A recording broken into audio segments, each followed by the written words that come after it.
하늘에 계신 우리 아버지여, 이름이 거룩히 여김을 받으시오며 나라의 임하옵시며 뜻이 하늘에서 이룬 것 같이 땅에서도 이루어지이다. 오늘날 우리에게 일용할 양식을 주옵시고 우리가 우리에게 죄 지은 자를 사하여 준 것 같이 우리 죄를 사하여 주옵시고 우리를 시험에 들게 하지 마옵시고 다만 악에서 구하옵소서. 대개 나라와 권세와 영광이 아버지께 영원히 있사옵나이다. 아멘. 하늘에 계신 우리 아버지요, 다음에 등장하는 이제 사실 간구의 기도의 첫 번째가 이름이 거룩히 여김을 받으시오며라는 건데, 2012년도의 미국 통계에 가장 인기 있는 미국에서 남자 아이의 이름은 성경의 인물인 제이콥, 우리말로 번역하면 야곱이죠. 여자 아이는 지혜라는 뜻을 가지고 있는 소피아라는 이름이 미국에서 가장 인기 있는 이름으로 통계에 나왔습니다. 그러니까 미국 사람들도 자녀를 낳으면 남자 아이는 하나님과 겨루어 이긴 별명을 가지고 있는 야곱처럼 성공하기를 원하고, 딸을 낳으면 굉장히 지혜롭게 살아가기를 원하는 부모의 뜻이 그 이름 속에 반영되어 있다는 얘기죠. 우리나라 경우는 어떨까요?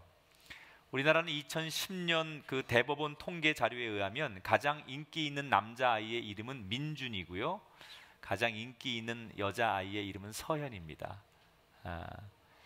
근데 이게 사실 우리나라는 이제 한자 이름이 많기 때문에 한자가 조금씩 달라요. 그래서 어떤 뜻이다라고 딱 규명 있게 말할 수는 없지만, 우리나라에서 가장 인기 있는 민준이나 서현이라는 이 이름의 공통점이 한 세 가지가 발견이 되는데, 첫 번째는 중성적 이름입니다. 그러니까 이 이름이 남자아이에게 붙여져도 여자아이에게 붙여져도 무방할 정도의 중성적인 그런 이름이라는 거. 두 번째는 이 이름이 외국 사람들이 부르기 좋은 이름이에요.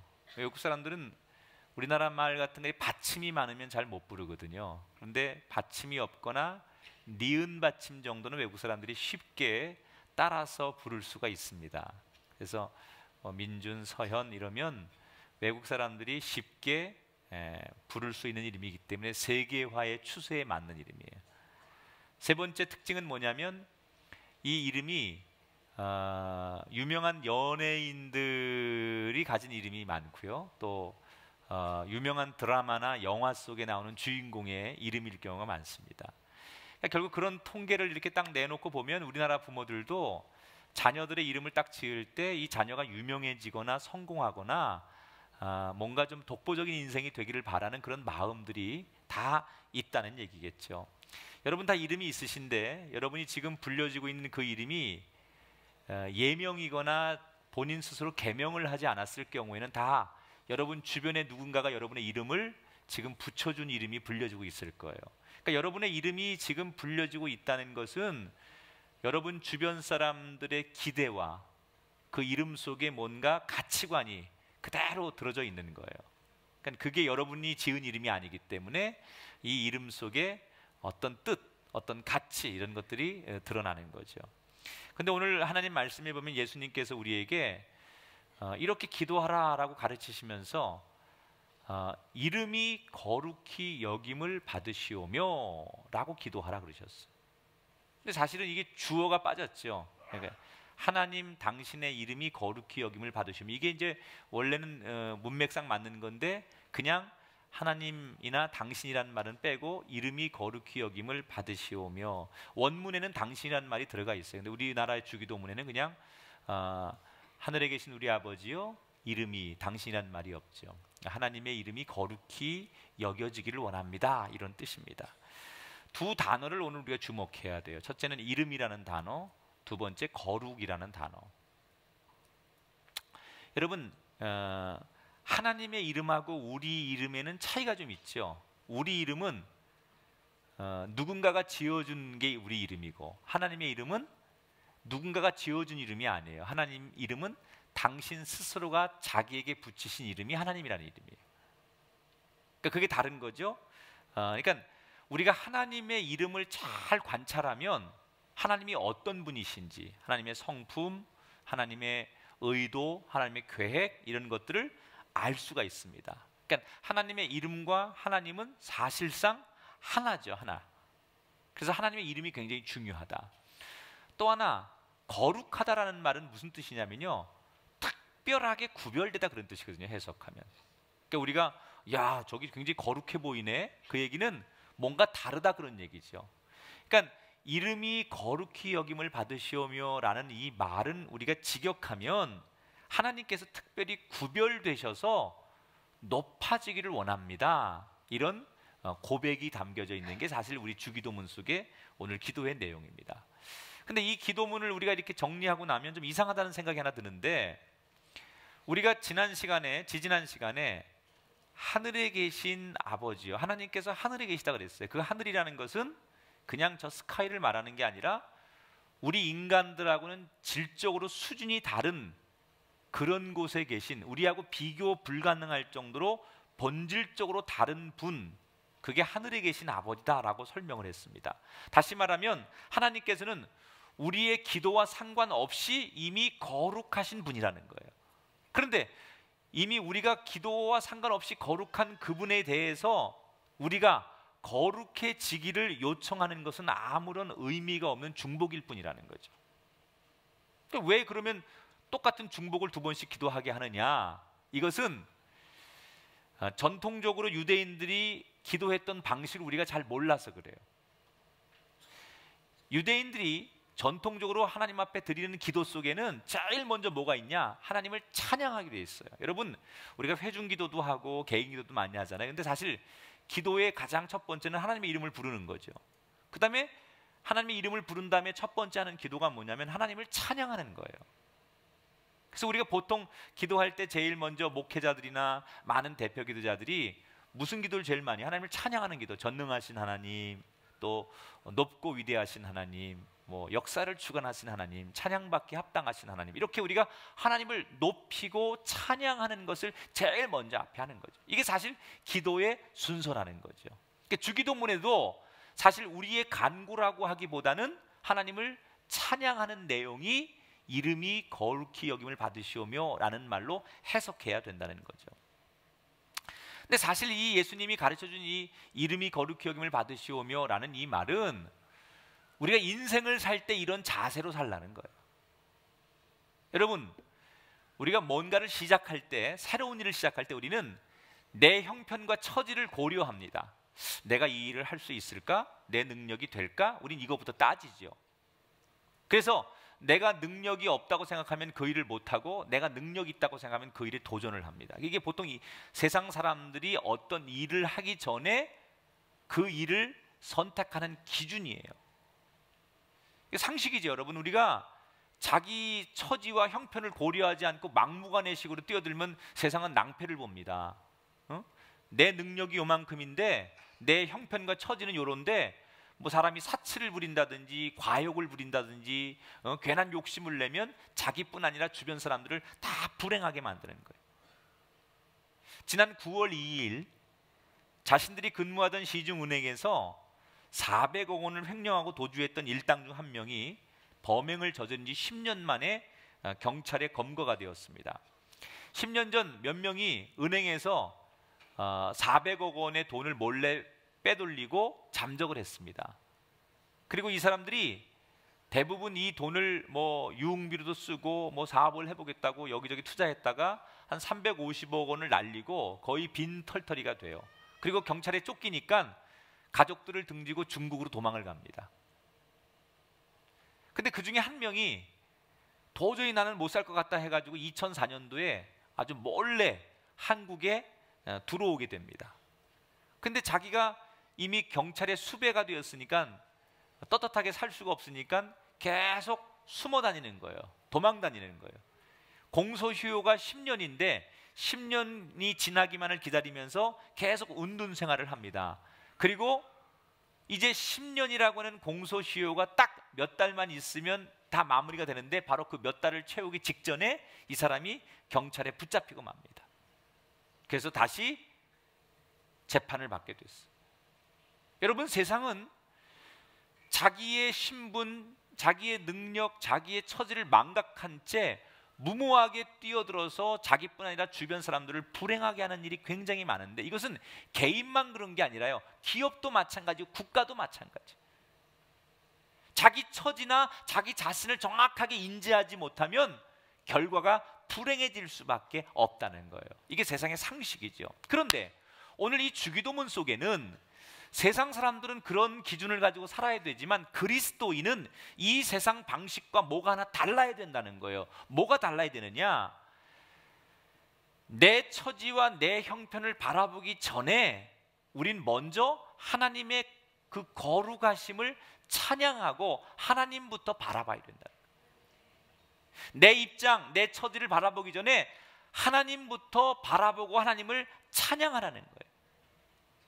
그러니까 우리가 어떤 행동을 하고 어떤 생각을 하는 시작점은 나를 염두에 두면 안 되고 전능하시고 우리를 사랑하신 하나님으로부터 우리 일이 시작돼야 된다는 거예요. 이것이 세상 사람과 그리스도인의 달라야 하는 출발점이라는 거죠. 여러분, 무슨 일을 하는데 지금 내가 이 상황에서 할 수 있는 일이 무엇인가? 이건 세상의 방식이에요. 하나님의 방식은 나의 모든 것을 아셔요. 내 부족함도 아시고 내 연약함도 아시고 내가 못하는 것도 뭔지를 아시는 그 하나님이, 그러나 나를 세상 그 어느 누구보다도 사랑하시기 때문에 나를 통해서 하나님이 이루시기를 원하시는 것이 무엇인가? 이걸 아는 것. 그러니까 우리가 하나님을 바라보면, 하나님을 바라보고 하나님을 찬양하다 보면 우리가 무슨 생각이 들어요? 하나님, 나는 이렇게 부족한데요, 나는 이럴 힘이 없는데요, 나는 이런 능력이 없는데요, 하나님은 나 같은 사람을 통해서 지금 이 상황에서 무엇을 원하시는 거예요? 하나님, 내가 뭘 해야 되지요? 라고 우리는 묻게 돼요, 하나님 앞에. 그래서 하나님 앞에 그렇게 하나님을 찬양하고 하나님 앞에 묻게 되다 보면 하나님의 영감을 통해서 우리가 하나님이 원하시는 게 무엇인가를 알게 돼요. 질문을 하니까 하나님이 우리에게 뭔가 우리의 질문을 통해서 말씀하시거나 영감을 통해서 깨닫게 하시죠. 그걸 우리가 전문 용어로 뭐라고 해요? 소명의식이라고 하는 거예요. 그러니까 소명의식은 나는 가만히 있는데 하나님께서 나한테 뭐 일방적으로 주시는 게 아니라 내가 하나님 앞에, 하나님, 지금 이 상황에서 내 조건에서 하나님이 나에게 원하시는 건 뭐죠? 내가 어떻게 해야 되지요? 라고 하나님을 찬양하면서 하나님 앞에 질문했을 때 하나님으로부터 들려오는 대답, 이걸 우리가 소명의식이라고 해요. 이게 하나님의 비전이고 하나님의 꿈이에요. 예수님께서 주기도문과 함께 우리에게 가르쳐 주신 기도 가운데 유명한 얘기가 있죠. 너희는 먼저 그의 나라와 그의 의를 구하라.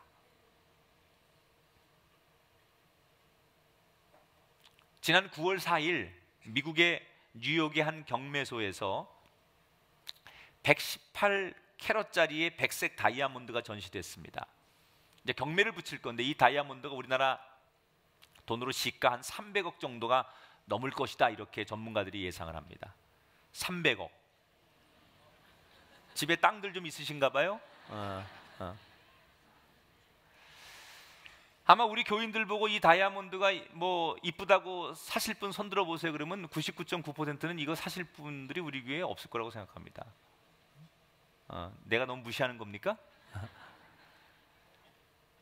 우리가 뭐 이 300억 현찰 딱 주고 이 다이아몬드 살 분이 몇이나 되겠습니까?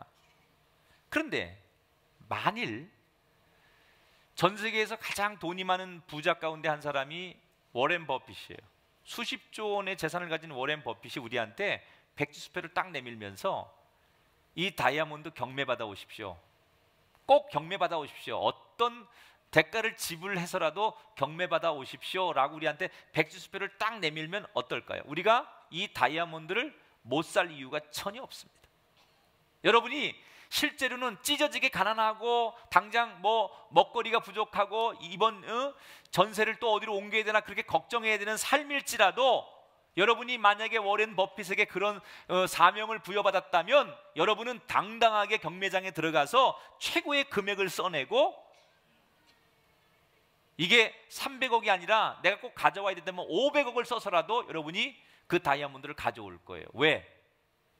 뒷일을 내가 책임지지 않기 때문에. 세계 최고의 부자가 나를 밀어주고 세계 최고의 부자가 그 뒷일은 책임지는 거기 때문에 나는 그 일을 진행하는 데 있어서 걱정하지 않고 그 일을 이루어내는 거예요. 여러분, 우리가 때로는 하나님으로부터 받은 어떤 소명을 가지고 하나님으로부터 받은 비전과 꿈을 가지고 걱정하는 분들이 있어요. 이건 잘못된 겁니다. 우리가 하나님으로부터 이건 분명히 내가 하나님으로부터 받은 소명이고 꿈인 게 확실하면 여러분 고민할 필요 없어요. 그건 여러분의 고민이 아니에요. 하나님이 여러분에게 주신 비전이고 하나님이 여러분에게 주신 꿈이고 하나님이 여러분에게 주신 소명이라고 확신이 되면 그 걱정은 하나님이 하시는 거예요. 나는 하나님이 나에게 주신 그 비전을 나는 감당만 하면 되고요, 그 뒷책임은 하나님이 지시는 거예요. 그러므로 우리가 어떤 일을 시작할 때 나로부터 시작하는 일이 되면 안 되고 하나님으로부터 시작하는 일이 될 때, 이게 바로 신앙적인 일이고 하나님이 원하시는 거예요. 여러분, 새로운 창업을 하셔야 됩니까? 새로운 인생의 도전과 모험을 하셔야 됩니까? 뭔가 미지의 세계에 도전을 하셔야 됩니까? 그렇다면 기억하십시오. 여러분의 능력과 여러분의 형편과 여러분의 처지로 일하는 사람이 아니라 하나님으로부터 확실한 비전과 소명과 꿈을 가지고 그 믿음의 확신을 가지고 시작하실 때 여러분이 새롭게 시작하는 그 일에 하나님이 책임지시고 그 일을 이루어 주실 줄 믿습니다. 여러분의 생각과 행동의 시작점이 여러분의 불가능이 아니라 거룩하신 하나님의 무한하신 가능성으로 변화될 수 있기를 주님의 이름으로 축원합니다. 자, 우리가 오늘 이 말씀을 하나님 이름이 거룩히 여김을 받으시오며, 이 말은 거꾸로 말하면 하나님의 이름이 훼손되거나 하나님의 명예가 떨어지면 안 된다라는 기도예요. 하나님의 이름이 구별되어서 높아지길 원합니다. 그게 주기도문이란 말이에요. 그러면 이건 반대로 말하면 하나님의 이름이 이 땅에 사람들에게 짓밟히고 하나님의 이름이 명예가 훼손되고 하나님의 이름이 더럽혀지면 안 됩니다라는 그 기도를 우리가 드리고 있다는 얘기예요. 자, 과연 하나님의 이름이 명예가 훼손될 수 있는 때는 언제일까? 우리나라의 현재 형법에 의하면 모욕죄는 여러 사람들 앞에서 상대방의 욕설을 퍼부을 때 성립되는 게 모욕죄라면, 명예훼손죄는 상대방의 명예를 떨어뜨리기 위해서 사실이 아닌 정보를 퍼뜨리거나 여러 사람들 앞에서 상대방에 대한 잘못된 정보를 유출할 경우, 이것을 우리가 명예훼손이라고 합니다. 그런데 여러분 생각해 보세요. 만일 법원에서 이게 명예훼손죄나 모욕죄로 인정을 딱 받으면 그동안 피해를 본 피해자는 가해자에게 엄정한 법적 책임을 물을 수가 있습니다. 그리고 법으로 공식적으로 사과도 받고 또 어느 경우에는 그 사람한테 손해배상금도 받아낼 수가 있습니다. 그렇게 되면 사실상은 명예가 실추되고 손해본 쪽은 피해자가 아니라 누가 되는 거예요? 가해자가 되는 거예요. 그런데 우리가 살면서 명예훼손죄가 전혀 성립이 안 될 때가 있어요. 어느 때냐? 여러 사람의 이익을 위해서 상대방에 대한 진실을 폭로했을 때는 명예훼손죄가 성립이 되지 않습니다. 사실이고 여러 사람의 유익을 줘야 되는 일일 때는 그걸 유포했을 때 그건 명예훼손죄가 되지 않아요. 예를 들어서 굉장히 사회적으로 비중이 있는 어떤 사람이 정말로 욕먹을 짓을 했어요. 사실이에요. 그때는 사람들이 그 사람한테 손가락질을 하고 그 사람한테 어떤 비난을 해도 이 사람은 그걸 참고 견뎌야 된다는 거예요. 자, 이런 우리 사회의 이런 법을 하나님에게 그대로 한번 적용을 시켜보면 어떻게 될까요? 자, 우선은 하나님을 근거 없이 사람들이 비난해요. 하나님 무슨 하나님 그따구 뭐 그런 게 어디 있어? 하나님 그거 뭐 있으면 나오라 그러니까 아직 웃기지도 않아. 하나님이나 무당이나 뭐가 달라? 이러면서 하나님의 이름을 갖다 누구한테 막 빗대면서 하나님을 막 모욕하고 하나님의 명예를 막 떨어뜨리는 일을 사람들이 막 욕설을 퍼부어요.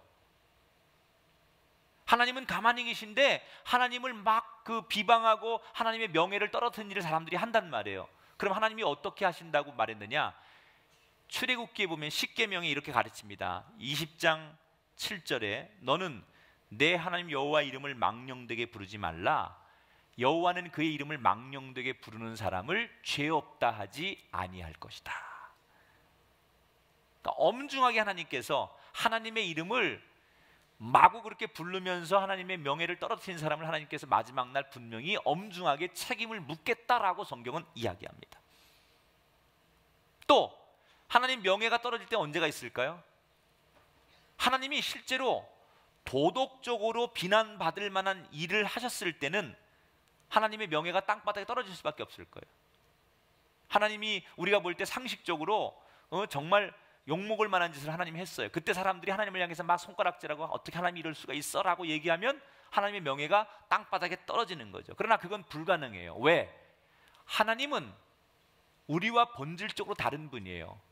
도덕적으로나 윤리적으로 하나님은 완벽하신 분이기 때문에 우리처럼 도덕적으로 윤리적으로 손가락 받을 만한 그런 분이 아니에요.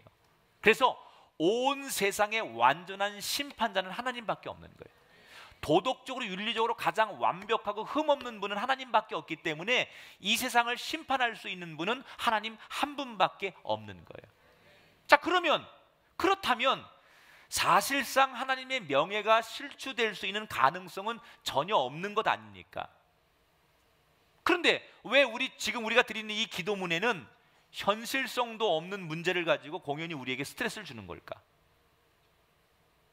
하나님의 명예가 떨어질 일이 없는데 하나님의 명예를 떨어뜨리면 하나님께서 분명히 책임을 물으신다고 했고 나머지는 하나님의 명예가 떨어질 일이 없는데 왜 우리 주기도문 속에 예수님은 하나님의 명예를 떨어뜨리지 않게 해야 된다고 우리가 기도하라고 하시는 걸까? 여러분, 얼마 전에 우리가 다 알고 있는 뉴스 가운데 우리나라의 한 유명 배우가 자신의 아들이 저지른 범죄 혐의 때문에 국민들 앞에서 크게 머리를 떨구고 사죄한 사건이 있었어요. 20대 이 아들이 지난 3월에 대마초를 피운 혐의로 입건이 됩니다. 그리고 불과 5, 6개월 뒤 8월 달에 미성년자를 성폭행한 혐의로 추가 입건이 됩니다. 그런데 흥미로운 것은 여러 언론 매체에서 이 사건을 보도하는데 범행을 저지른 당사자의 화면을 내보내는 게 아니라 전부 다 아버지의 얼굴과 아버지의 자료 화면을 내밀었어요. 그리고 국민들 앞에 결국은 마지막 공개적으로 죄송합니다, 잘못했습니다라고 사과한 사람도 이 아들이 아니라 아버지였어요. 여러분, 이상하지 않습니까? 이 아들은 성인입니다. 법적으로 성인입니다. 성인된 아들이 저지른 범죄에 대해서 왜 아무 잘못도 없는 아버지가 세상 사람들 앞에 수모를 당하고 고통을 당해야 되는 거예요? 그 이유는 부모와 자녀라고 하는 특수 관계 때문에 그래요. 자녀가 고통을 당하는데 부모가 뒷짐만 지고 있을 수 없습니다. 그것은 하나님과 우리 그리스도인들의 관계도 마찬가지라는 거예요. 우리 그리스도인들은 거룩한 하나님의 자녀들입니다. 우리가 하늘에 계신 우리 아버지라고 부르는 순간 우리는 하나님 앞에 입양된 하나님의 자녀가 되는 거예요. 그러니까 우리의 하나님 아버지는 자신의 스스로의 비리와 잘못 때문에 세상 사람들 앞에 하나님의 이름이 욕먹고 세상 사람들에게 명예가 떨어지는 게 아니라 자녀된 우리 그리스도인들이 이 세상을 살면서 각종 죄악과 잘못 때문에 하나님이 대신 그 자식이 잘못 살기 때문에 아버지 되신 하나님께서 입에 담기도 힘든 욕설을 듣고 비아냥과 조롱을 당하게 된다는 거예요. 그러므로 우리는 이 주기도문을 고백할 때마다 정말 내가 잘해야 되는구나, 나 하나가 중요하구나, 나는 그냥 살면 안 되는 사람이구나, 이런 생각과 더불어 자기 스스로에 대한 자긍심을 가져야 된다는 거예요. 마치 우리나라의 명예를 짊어지고 올림픽에 출전하는 국가대표 선수들처럼 우리 그리스도인들은 하나님의 명예를 걸머쥐고 산다는 사실을 항상 마음에 새기고 살아야 된다는 거예요. 나로 인해서 하나님의 명예가 올라갈 수도 있고 나로 인해서 하나님의 명예가 땅에 떨어질 수도 있다라고 하는 긍지를 항상 우리가 가지고 살아야 된다는 거예요. 여러분, 왜 우리 그리스도인들이 성공하고 잘 되는 줄 아십니까? 여러분 하나 잘 먹고 잘 살기 위해서 우리가 성공하고 잘 돼야 되는 게 아니라 내가 잘 되고 내가 의롭게 되고 내가 정말 올바른 리더십을 가져야만 하나님의 명예가 높아지는 거예요. 저는 우리 꿈의 교회 성도들 가운데 세상을 들었다 놨다 할 수 있는 위대한 성공자가 나오셔서 여러분들 때문에 하나님의 명예가 높아지게 되기를 주 이름으로 축원합니다.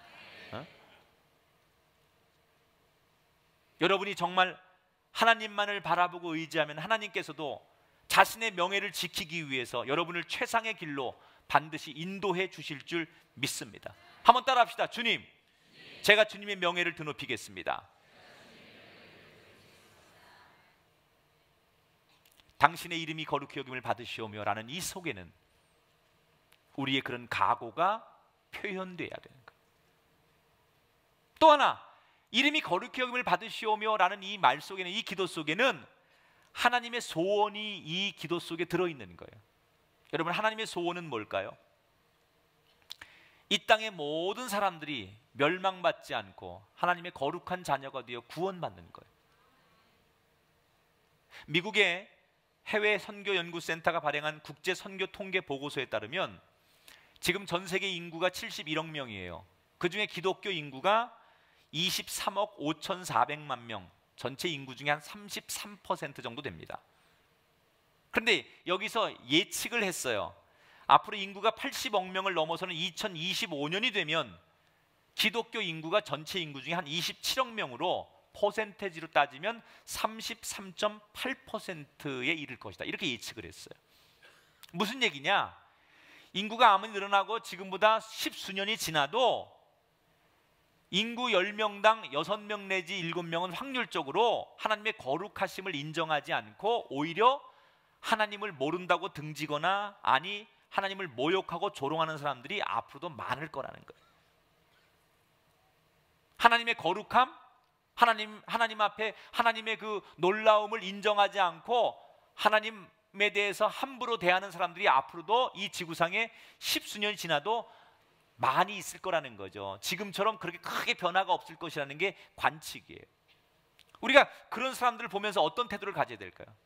교회 안 다니는 소위 안티 기독교인들이나 세상 사람들이 하나님을 막 욕하고 교회를 욕하는 거 보면서 우리가 어떤 태도를 가져야 될까요? 1번, 싸워야 된다. 이 자식 너 왜 우리 하나님을 욕해 이 자식아. 그리고 병 들고 막 강목 들고 싸우고 막 그래서라도 하나님의 이름을 지켜야 된다. 2번, 뭐 자기까지 자기가 떠드는데 내가 뭐라고 할 일이 있어? 그냥 못 들은 척하고 모른 척하고 그냥 넘어간다. 1번이 맞아요? 2번이 맞아요? 3번이 맞아요? 여러분, 하나님을 스스로 믿고 아버지라고 고백하는 이렇게 많은 그리스도인들만 잘 하나님의 자녀로 받아주고 우리와만 관계 잘하시고 하나님을 싫다고 하는 사람들은 내버려 두시고 우리를 축복하고 사랑하시면 되잖아요. 근데 왜 하나님은 욕심 많게 우리가 이렇게 오늘도 많이 나와서 하나님을 찬양하고 이 땅에 많은 그리스도인이 있는데도 불구하고 더 많은 사람이, 심지어 한 명도 예외 없이 이 땅의 모든 사람이 하나님의 거룩하심을 인정하고 하나님의 자녀가 되길 원하시는 거냐? 하나님 너무 욕심 많으신 거 아닙니까? 10명 중에 서너 명을 하나님의 아버지라고 이 지구상에 현재 부르고 있으면 됐지, 더 많은 사람이 한 명도 예외 없이 하나님을 다 아버지라고 그렇게 부르고 인정하는 날이 오기를 하나님 원하신다는 것은 하나님이 너무 독점하시는 거 아닙니까? 이렇게 말할 수도 있어요. 정말 하나님은 욕심이 많기 때문에 과욕을 부리시는 걸까? 아닙니다. 하나님이 이 땅의 모든 사람들이 하나님의 거룩하심을 인정하는 하나님의 자녀가 되기를 원하는 것은 하나님의 자녀가 돼야만 하나님이 베푸시는 온전한 복과 은혜를 이 땅의 사람들이 받아 누릴 수 있기 때문에 그래요. 하나님의 자녀가 되지 않고는 하나님이 주시는 그 복과 은혜를 그 누구도 받아 누릴 수가 없어요. 하나님의 자녀가 돼야만, 하나님의 거룩하심을 인정하는 하나님의 자녀가 될 때만 하나님의 은총을 받아 누릴 수 있는 거예요. 하나님은 이 땅의 모든 사람들이 하나님이 가지고 계신 그 은총의 복을 누리기를 원하시는 거예요. 그러려면 먼저 하나님의 자녀가 되어야 된다는 거예요. 이게 하나님의 소원이에요. 그 하나님 아버지의 소원이 그거라면 마땅히 그 하나님 아버지의 소원을 이루어 드리는 것이 이 땅의 그리스도인의 삶이어야 된다는 거예요. 그럼 우리는 뭘 해야 될까요? 우리의 시야가 넓어져야 돼요. 내 기도만 하고, 우리 가정 기도만 하고, 우리 공동체만 알고 이게 전부인 줄 알고 그렇게 신앙생활했던 우리의 시야가 넓어져야 돼요. 이 안산 땅을 품어야 되고 대한민국을 품어야 되고 온 열방을 향하여 기도할 수 있을 때 적어도 우리는 이 주기도문을 할 수 있는 자격이 주어지는 거예요. 하나님의 소원이 그거니까. 저는 여러분의 시야가 넓어지시길 바랍니다. 우리 지난번에 아프리카의 운물을 파준 그 일처럼 우리의 시야는 점점점 넓어져야 돼요. 이번 여름에 우리 장로님들이 전부 단기 선교를 갔다 오셔서 지난주에 7분이 캄보디아에 선교를 갔다 오셨어요. 마지막 이제 선교 여행지에서 다 다녀오시겠어요. 교회만 있으면 우리 교회가 전부인 줄 알아요. 정말 작은 교회들이 또 선교지들이 어떻게 일을 하는지 모른다는, 가서 경험하고 그들을 보고 그들을 눈으로 확인할 때 아, 이런 세상이 있구나, 이들을 위해서 우리가 할 일이 많구나, 아, 우리 교회가 더 부흥하고 더 거룩해져야 될 이유가 여기 있구나라는 것을 분명히 깨닫게 된다는 거예요. 여러분, 바라기는 이 주기도문과 함께 우리의 기도, 우리의 소원, 우리의 영적 시야가 커져서 열방을 볼 수 있게 되기를 주의 이름으로 축원합니다. 당신의 이름이 거룩히 여김을 받으시오며, 이 짤막한 기도 속에 하나님의 소원이 들어있고 우리의 삶에 분명한 목적이 있다는 사실을 깨닫고 그 하나님의 이름을 드높이는 삶의 선상에 서셔서 거룩한 발걸음을 내딛는 저와 여러분이 되기를 주의 이름으로 축원합니다.